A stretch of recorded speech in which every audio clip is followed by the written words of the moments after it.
Benito Juárez nació en 1806 en el pueblo de Guelatao, Oaxaca. Huérfano desde muy pequeño, pasó su infancia dedicado a las labores del campo y hablando solo su lengua materna, el zapoteco. En 1818 salió de Guelatao para educarse y llegó a la capital del estado, donde el encuadernador Antonio Salanueva le dio albergue, empleo y le envió a la escuela, donde él solo se impuso una severa disciplina de lectura. En 1821 ingresó al seminario donde cursó estudios de gramática latina y teología moral.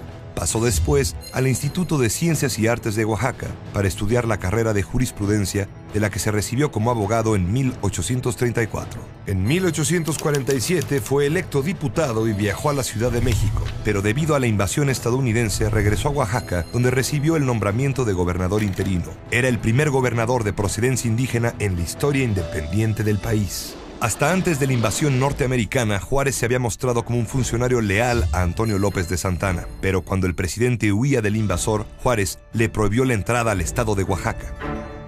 En consecuencia, cuando Santana volvió a la presidencia, ordenó la detención de Juárez, quien fue enviado al destierro en Cuba y después en Nueva Orleans. Ahí se reunió con otros exiliados mexicanos como Melchor Ocampo, que propugnaban por la separación de la Iglesia y el Estado, la desaparición de los privilegios de los clérigos y militares, la transformación de las arcaicas estructuras de gobierno heredadas del virreinato y, sobre todo, de establecer las libertades de conciencia y de culto.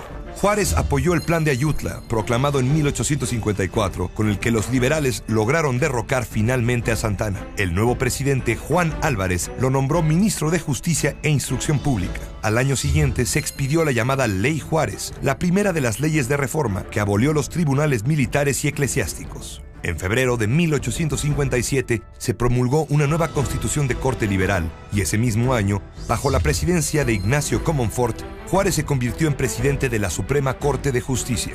En diciembre de ese mismo año, la oposición conservadora lanzó el Plan de Tacubaya con el objetivo de anular la Constitución.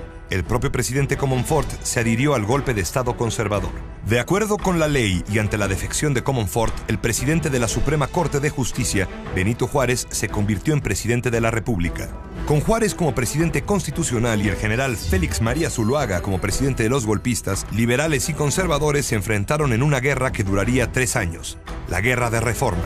Durante esos años, el gobierno de Juárez se vio obligado a establecerse en diversos puntos del país. En Veracruz, el presidente promulgó las más radicales entre las leyes de reforma, una verdadera legislación de guerra que incluía la nacionalización de los bienes de la Iglesia. En diciembre de 1860, una última batalla dio la victoria final a las tropas del gobierno juarista. A los pocos días, el presidente entró triunfante a la Ciudad de México. Mientras tanto, los conservadores habían conseguido interesar a Napoleón III en el proyecto de establecer un gobierno imperial en México. En 1862, cuando el gobierno mexicano cesó los pagos de la deuda externa a Francia, España e Inglaterra, el país galo encontró la excusa perfecta para la intervención. En alianza con los conservadores, las tropas francesas avanzaron hacia el interior del país. Soberbio, el ejército más poderoso del mundo se creyó ya dueño del territorio mexicano. Pero el 5 de mayo de 1862, las tropas nacionales bajo el mando del general Ignacio Zaragoza les infligieron una fuerte derrota, aunque esta no cesó la intervención francesa. Para gobernar el trono mexicano, Napoleón dio su beneplácito a Maximiliano de Habsburgo, hermano del emperador de Austria. En 1864, el nuevo emperador y su esposa Carlota desembarcaron en Veracruz. Para disgusto de los conservadores, Maximiliano se reveló como un monarca liberal, pues mantuvo la vigencia de las leyes de reforma. Pero Estados Unidos no estaba dispuesto a permitir que Francia interviniera en América y dio todo su apoyo a Juárez a partir de 1865, una vez terminada la guerra civil en aquel país. Al mismo tiempo, Napoleón planeaba el retiro de sus hombres de México, pues sabía que estaba cerca de desatarse un conflicto europeo de gran escala. Ya sin el apoyo francés, los republicanos recuperaron ciudad tras ciudad. Maximiliano fue capturado, sometido a juicio y condenado a muerte con sus generales Miramón y Mejía.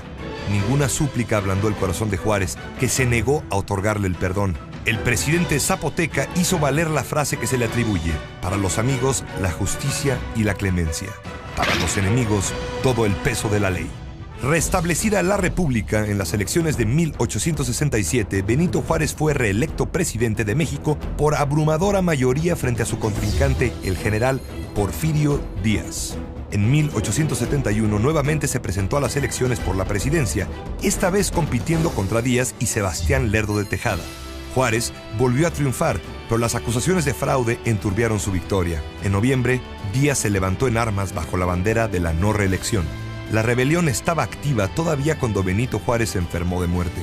El 18 de julio de 1872, en sus habitaciones de Palacio Nacional, falleció de un mal del corazón. Dejaba como legado un país que en las guerras contra el invasor habían forjado un sentimiento nacional. Un México donde la ley protegía la libertad de escribir, pensar y creer.